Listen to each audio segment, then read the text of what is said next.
हरे कृष्णा कृष्णा कृष्णा हरे हरे, हरे रामा रामा रामा हरे हरे। नमस्कार दोस्तों, आज मैं आपको 11 माता की कहानी सुनाने जा रही हूँ। प्रेम से बोलिए 11 माता की जय हो, विष्णु भगवान की जय हो।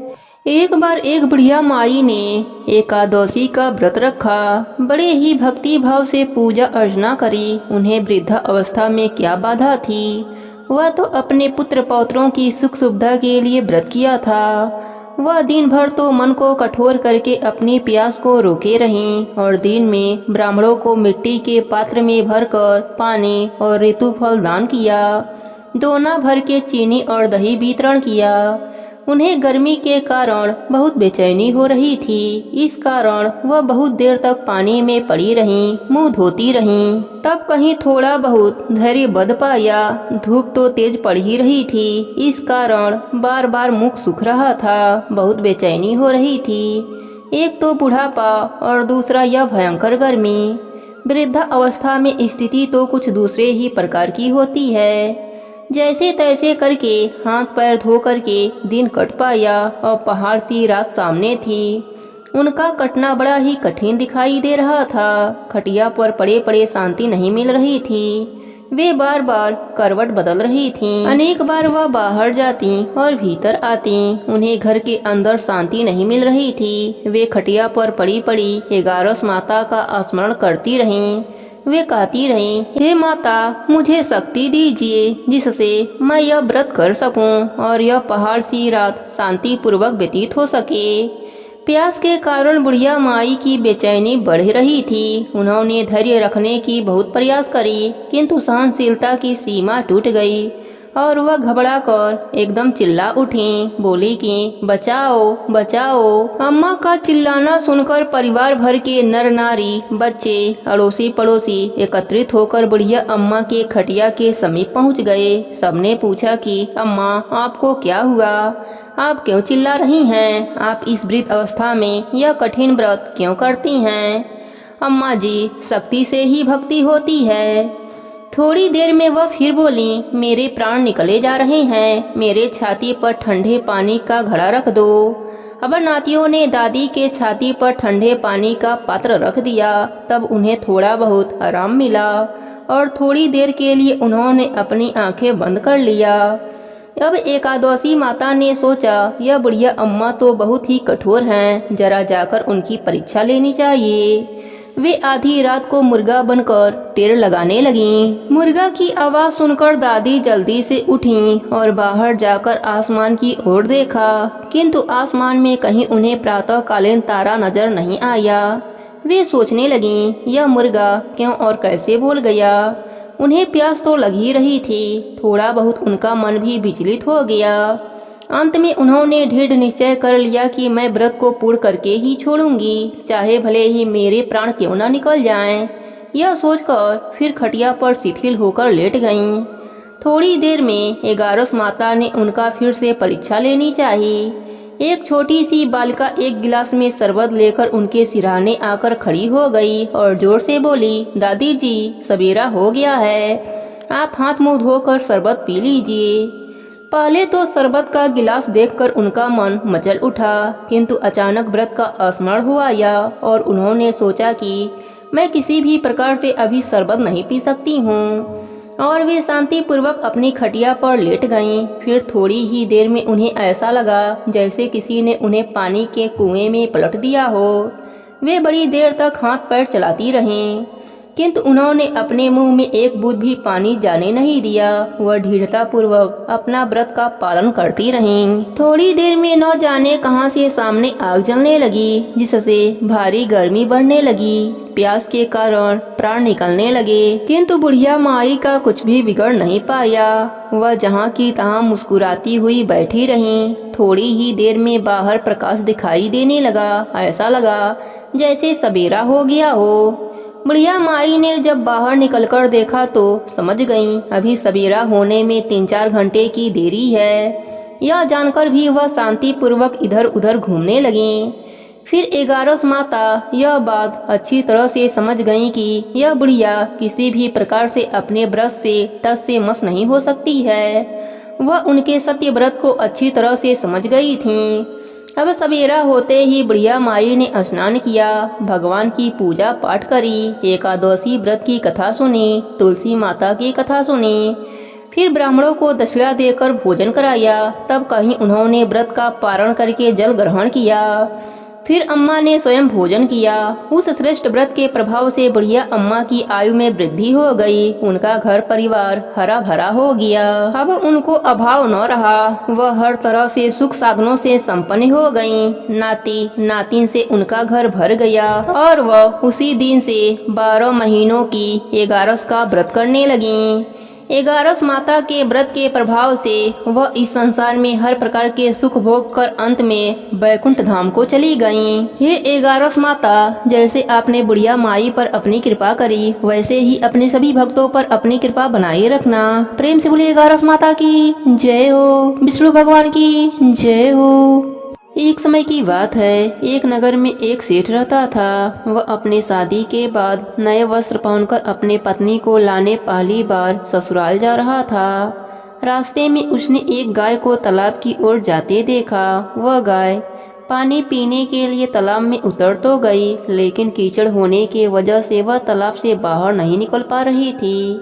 गाय ने उस आदमी को वहां से गुजरते देखा तो उसने उस आदमी से मदद के लिए कहा, लेकिन सेठ ने कहा कि मैं नया वस्त्र पहना हूँ और मैं अपने ससुराल जा रहा हूँ। अगर मैं तुम्हारी मदद करूँगा तो मेरे कपड़े गंदे हो जाएंगे। गाय माता उदास हो गईं और वह कीचड़ में धंसती जा रही थीं। गाय ने उस सेठ को श्राप दे दिया कि अब से 8 पहर बाद तू गधा बन जाएगा। अब वह सेठ डर गया और गाय से अपने भूल के लिए क्षमा मांगने लगा, लेकिन तब तक गाय पूरी तरह पानी में डूब चुकी थी। वह सेठ पछताता हुआ उदास मन से अपने ससुराल पहुंचा। जाते ही उसने अपने पत्नी को ले जाने की रट लगा दी। सभी ने उसे बहुत आग्रह किया कि अभी तो तुम आए हो, कम से कम एक रात यहाँ रुक जाओ, लेकिन वह रुकने के लिए तैयार न हुआ। तब उसकी पत्नी ने कहा कि जब सभी लोग इतना कह रहे हैं तो आप एक दिन के लिए क्यों नहीं रुक जाते। तब उसने अपने पत्नी को गाय के श्राप वाली बात बताई। उसकी पत्नी उसी वक्त अपने मायके से विदा लेकर पति के साथ चल पड़ी। 8 पहर बाद वह आदमी गधा बन गया और पूरा दिन घर में पड़ा रहता था। कुछ दिनों के बाद घर में खाने पीने के लाले पड़ गए। तब उसने अपने पत्नी से कहा कि मुझे लेकर बाहर मजदूरी करो। तब उसकी पत्नी उसे लेकर बाहर गई और नगर के राजा के वहाँ मजदूरी का काम करने लगी। उसे वहाँ बोझ उठाते देख लोगों ने कहा कि तुम्हारे पास तो गधा है, फिर तुम बोझ क्यों उठा रही हो। परंतु उसने कोई भी उत्तर नहीं दिया और अपना काम करती रही। दूर से यह सब राजा भी देख रहा था। उसने भी उसे यही कहा कि तुम्हारे पास तो गधा है, फिर तुम यह बोझ क्यों उठा रही हो। तब उसने राजा से कहा कि यह गधा नहीं है, यह मेरे पति हैं। उसने गाय के श्राप वाली पूरी बात राजा को बताई। राजा ने अपने नगर में विद्वानों और पंडितों को बुलाकर इसका उपाय पूछा। तब एक विद्वान ने बताया कि जिस किसी ने 101 11 का व्रत किया हो, वह अपने पुण्य का फल इसे दे दे तो यह अपने असली रूप में आ सकता है। यहाँ हम आपको 11 का अर्थ स्पष्ट कर देते हैं। 11 एकादशी का व्रत रखने पर 1 11 पूरा होता है और 22 एकादशी का व्रत रखने पर 2 11 पूरा होता है। ऐसे ही जिसने 101 बार 11 11 एकादशी के व्रत किए हों, उसके पुण्य के फल से वह आदमी अपने असली रूप में आ जाएगा। राजा ने अपने पूरे नगर में घोषणा करा दी, लेकिन किसी ने भी पूरे 101 11 न किए थे। कई दिन बाद उन्हें एक बुढ़िया मिली जिसने 101 11 पूरा कर लिया था। राजा ने उस बुढ़िया को उसका फल देने को कहा, लेकिन वह बुढ़िया 100 11 का फल देने को तैयार हुई, क्योंकि 1 11 का फल वह खुद अपने लिए रखना चाहती थी, जिससे कि उसे मोक्ष की प्राप्ति हो और वैकुंठ धाम में वास मिले। इतना बताकर उसने अपने 100 11 का फल उस सेठ को दे दिया।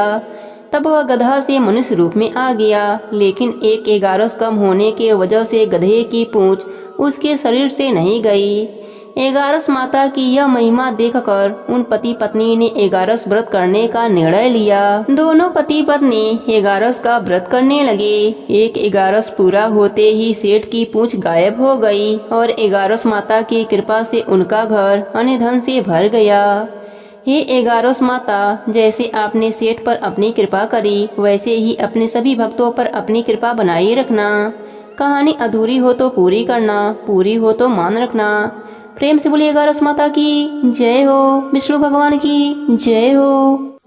एक समय की बात है, एक नगर में एक राजा राज्य करता था। वह बहुत ही धार्मिक प्रवृत्ति का था। उस राजा को समय आने पर 2 कन्याओं का जन्म हुआ।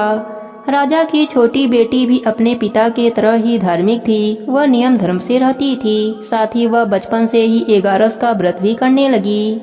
एगारस माता की कृपा से राजा की छोटी बेटी लोकप्रिय हो गई। उसकी हर तरफ प्रशंसा होती रहती थी। यह सब देखकर राजा की बड़ी बेटी को बड़ा ही ईर्ष्या होता था। वह अपने बहन से जलती रहती थी। एक बार की बात है, पड़ोसी राजा का बेटा बड़ी बेटी को देखने आया, लेकिन उसे बड़ी बेटी की जगह छोटी बेटी पसंद आ गई। अब तो बड़ी बहन अपनी छोटी बहन से और भी अधिक जलने लगी। वह अपने छोटी बहन को मारने के नए नए तरीके अपनाती है। एक बार खाना में जहर मिलाकर उसे खिलाने की कोशिश करती है। एक बार मटके में जहरीला सांप रखकर छोटी बहन के कमरे में रख देती है। एक बार छोटी बेटी को पनघट पर पानी भरने के लिए ले जाती है और धोखे से नदी में धक्का दे देती है। हर बार एगारस माता उसे बचा लेती हैं, क्योंकि वह एगारस माता का व्रत किया करती थी। बड़ी बहन बहुत परेशान हो गई कि यह तो किसी भी तरह से नहीं मरती। एक दिन बड़ी बहन छोटी बहन से बोली, मेरी प्यारी बहन, भगवान ने हम सबकी मृत्यु किसी न किसी तरह से लिखी है। क्या तुम्हें पता है तुम्हारी मृत्यु कैसे होगी?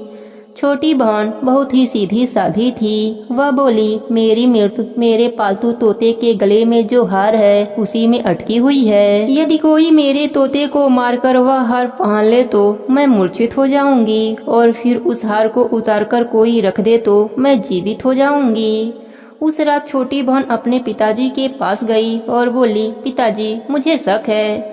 यदि मैं मर जाऊं तो आप मुझे जलाना मत। आप मुझे हमारे पुराने महल के कुएं के पास झोपड़ी बनाकर खाट पर सुला देना। राजा बोला, बेटी, तुम ऐसा क्यों बोल रही हो? 3 दिन बाद तो तुम्हारी शादी है। तब छोटी बेटी बोली, पिताजी, समय का कोई भरोसा नहीं। इस तरह शादी वाला दिन भी आ गया। उसी दिन बड़ी बहन छोटी बहन के पालतू तोते को ढूंढती है, पर वह उसे कहीं नहीं मिलता। तभी दरवाजे पर बारात आ जाती है। बरमाला का कार्यक्रम संपन्न हो जाता है। फेरों की रस्म शुरू हो जाती है। उधर बड़ी बहन तोते को ढूंढ लेती है और वह उस तोते को मार देती है। वहीं छोटी बहन 3 फेरे राजकुमार के साथ पूरा कर लेती है। तभी छोटी बहन मूर्छित होकर गिर जाती है। उधर बड़ी बहन तोते के हार को खुद पहन लेती है। इधर सभी घबरा जाते हैं। सभी बारातियों में हलचल मच जाती है कि राजकुमारी को क्या हुआ। सभी डर जाते हैं। तब राजा वैद्य हकीमों को बुलाते हैं। छोटी राजकुमारी को महल में ले जाकर लिटा दिया जाता है। वैद्य हकीम राजा से कहते हैं, राजकुमारी न मरी हैं न जीवित हैं। हमने ऐसा पहली बार देखा है। तब राजा उनसे कहते हैं, वहां जाकर बोलना कि राजकुमारी बेहोश हैं, अभी थोड़ी देर में ठीक हो जाएंगी। यदि तुम ऐसा नहीं कहोगे तो मैं तुम्हें फांसी दे दूंगा। बेचारा वैद्य हकीम राजा के कहे अनुसार वैसा ही बोलता है। तभी बड़ी बेटी आती है और कहती है, पिताजी, मुझे छोटी बहन के मरने का बहुत दुख है। उससे ज्यादा दुख मुझे आपकी इज्जत का है, जो कि खराब हो जाएगी। आप ऐसा करो कि मेरी शादी राजकुमार के साथ करा दो, तब सब ठीक हो जाएगा। आपकी इज्जत भी रह जाएगी। तब राजा को यह बात ठीक लगी और राजा ने छोटी बेटी के कपड़े पहनाकर फेरों में बैठा दिया। पर राजकुमार ने मना कर दिया। कहा, यह मेरी पत्नी नहीं है। मेरी पत्नी जब बोलती है उसके मुख से फूल झड़ते हैं। लेकिन सबने समझा बुझाकर उसे 4 फेरे लगवा दिए। बड़ी राजकुमारी ससुराल आई तो राजकुमार न तो उनसे बात करते थे, न उनके हाथ से पानी पीते थे, न ही उनके हाथ का बनाया हुआ खाना खाते थे। राजकुमार ने मन ही मन सोचा, मैं पता लगाकर रहूंगा कि मेरी पत्नी के साथ क्या हुआ। एक दिन राजकुमार दुखी होकर घोड़े पर बैठकर जा रहे थे कि घोड़ा वहीं जाकर रुका जहां राजकुमारी की अधमरी लाश रखी गई थी। राजकुमार ने मन ही मन सोचा कि घोड़ा यहाँ किस कारण से रुका है, कोई तो वजह होगा जो कि घोड़ा यहाँ रुक गया है। तब राजकुमार ने घोड़े से उतरकर पुराने महल में गए। वहाँ एक चौकीदार था। राजकुमार ने पूछा, यह महल किसका है? तब चौकीदार ने बताया कि यह महल आपके ससुर जी का है। वहाँ खाट पर कौन सो रहा है? राजकुमार ने चौकीदार से पूछा। तब चौकीदार कहने लगा कि यह राजा की छोटी बेटी हैं जो शादी वाले दिन अधमरी हो गई थीं। तब राजकुमार ने कहा, यह तो मेरी पत्नी है, इसके साथ मेरे फेरे हुए थे। राजकुमार ने चौकीदार से कहा, तुम किसी से कुछ मत कहना कि मैं यहाँ हूँ, मैं तुम्हें मुँह मांगी रकम दूंगा। चौकीदार ने हाँ कह दिया। राजकुमार खाट के पास गया और बचे हुए फेरे खाट के साथ ले लिया। राजकुमार उस दिन वहीं पर रहा। छोटी रानी रात को खड़ी हो गई। उसने अपने पास अपने पति को देखा तो उसने बहुत रोई। राजकुमार ने पूछा, बड़ी अजीब बात है, तुम शादी वाले दिन मूर्छित कैसे हो गई थी? तुम्हारे पिताजी ने मेरी शादी तुम्हारी बड़ी बहन से करवा दिया, पर मैंने उसे स्वीकार ही नहीं किया है। तुम मुझे पूरी बात बताओ, तुम दिन भर मूर्छित क्यों रहती हो? इस टाइम उठ कैसे गई, इसका भी राज बताओ। तब राजकुमारी ने अपने पति को तोते और हार वाली सारी बात बताई और यह भी बताया कि यह बात मैंने अपने बड़ी बहन को बताई थी। एक दिन उसने मुझसे मेरे मृत्यु का उपाय पूछा, तब मैंने उसे पूरी बात बताई थी। मेरी बड़ी बहन मुझसे बहुत ईर्ष्या करती है। उसने कई बार मुझे मारने की कोशिश की, पर एगारस माता ने मुझे हर बार बचा लिया। यह सब मेरी बड़ी बहन ने किया है। तोते के गले में जो हार था वह मेरी बहन दिन में पहन लेती है और रात को उतार देती है। इसलिए मैं दिन में मूर्छित रहती हूँ और रात को जीवित हो जाती हूँ। यदि वह हार मुझे वापस मिल जाए तो मैं हमेशा के लिए जीवित हो जाऊंगी। इतना सुनकर राजकुमार गुस्से से अपने महल गया और बड़ी बहन के गले से हार निकाल कर लाया और अपने पत्नी को पहना दिया। उसकी पत्नी जीवित हो गई। फिर उसे लेकर महल गया और उसकी बड़ी बहन को महल से निकल जाने के लिए कहने लगा। बड़ी बहन रोने लगी और रोते रोते बोली, हे छोटी बहन, तुम्हें क्यों हर खुशी भगवान दे देते हैं और मुझे क्यों दुख देते हैं, इसका रहस्य बताओ। तब छोटी बेटी बोली, तुम्हारे मन में लालच रहता है, इस कारण तुम्हें दुख मिलता है और मैं सबका कल्याण चाहती हूँ। साथ ही एकादश का व्रत भी करती हूँ, इसलिए काल भी मेरा कुछ नहीं बिगाड़ सकता। यह सब एकादश माता की महिमा है जो मेरे साथ तुमने कई अनहोनी किया पर हुआ नहीं। हर बार एकादश माता ने मेरी रक्षा करी। अब बड़ी बहन की आंखें खुल गई। वह बोली, हे बहन, मुझे क्षमा कर दो, मैं कहाँ जाऊंगी? तुम मुझे एक छोटा सा घर दे दो, मैं उसी में रह लूंगी। छोटी बहन को अपने बड़ी बहन पर दया आ गई। वह राजकुमार से कहकर अपने बड़ी बहन के लिए एक महल दिलवा दिया। बड़ी बहन उसी में रहने लगी। अब वह नेम धर्म से अपना दिन बिताती थी, साथ ही एकादश का व्रत भी करने लगी। इधर छोटी बहन अपने पति के साथ राज सुख भोगने लगी, साथ ही एकादश का व्रत भी करने लगी। एकादश माता की कृपा से छोटी रानी को एक सुंदर सा पुत्र उत्पन्न हुआ और महल में रिद्धि सिद्धि का वास हो गया। हे एकादश माता, जैसे आपने छोटी राजकुमारी पर अपनी कृपा करी, वैसे ही अपने सभी भक्तों पर अपनी कृपा बनाए रखना। प्रेम से बोलिए एकादश माता की जय हो, विष्णु भगवान की जय हो।